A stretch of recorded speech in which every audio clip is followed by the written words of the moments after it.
क्या नेतन्याहू की यह सीज फायर कोई पॉलिटिकल गेम है या गजा में असली अमन का पहला कदम? Is turning into a political headache for Prime Minister Benjamin Netanyahu.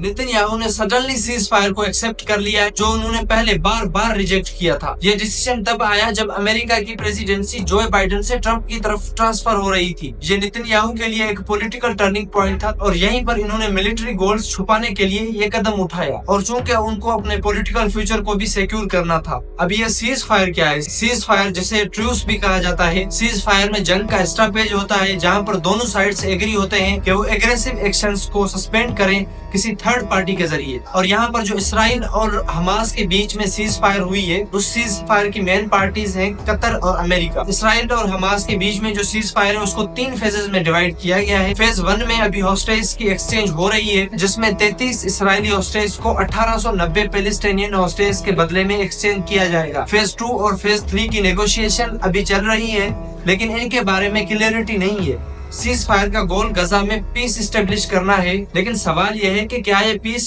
Permanent हो सकता है या कोई टेम्पररी हाल्ट है। नेतन्याहू को एक्सट्रीमली पॉलिटिकल प्रेशर का सामना है, स्पेशली उनके फार राइट पार्टनर से, और वो चाहते हैं कि इस जंग को अभी भी कंटिन्यू रखा जाए। लेकिन बेंजामिन नेतन्याहू ये खूब जानते हैं कि अगर ये वार खत्म हो गई तो उनका पॉलिटिकल टेन्योर भी खत्म हो सकता है, और इसीलिए उन्होंने कहा है कि Israel reserves the right to resume the war. Netanyahu said Israel has approved a ceasefire deal with militant group Hamas, but both US President Joe Biden and President-elect Donald Trump have given full backing for Israel to restart fighting depending on the outcome of talks on the second phase of the agreement. ये cease fire वाला piece सिर्फ phase 1 तक ही है, क्योंकि phase 2 और phase 3 बहुत ही complex है। गजा में जो सिचुएशन है, गजा अभी सबसे बुरी हालत में है। गजा में स्कूल्स, हॉस्पिटल्स और इंफ्रास्ट्रक्चर बिल्कुल ही तबाह हो चुका है, और यहीं पर एक बड़ा चैलेंज सामने आएगा, वो है गजा की रिकंस्ट्रक्शन। एनालिसिस का कहना है कि गजा की रिकंस्ट्रक्शन तभी हो सकती है जब सीज फायर के सभी फेज सक्सेसफुली एग्जीक्यूट हो जाए, लेकिन ये अभी तक अनक्लियर है कि इसका फंड कहां से आएगा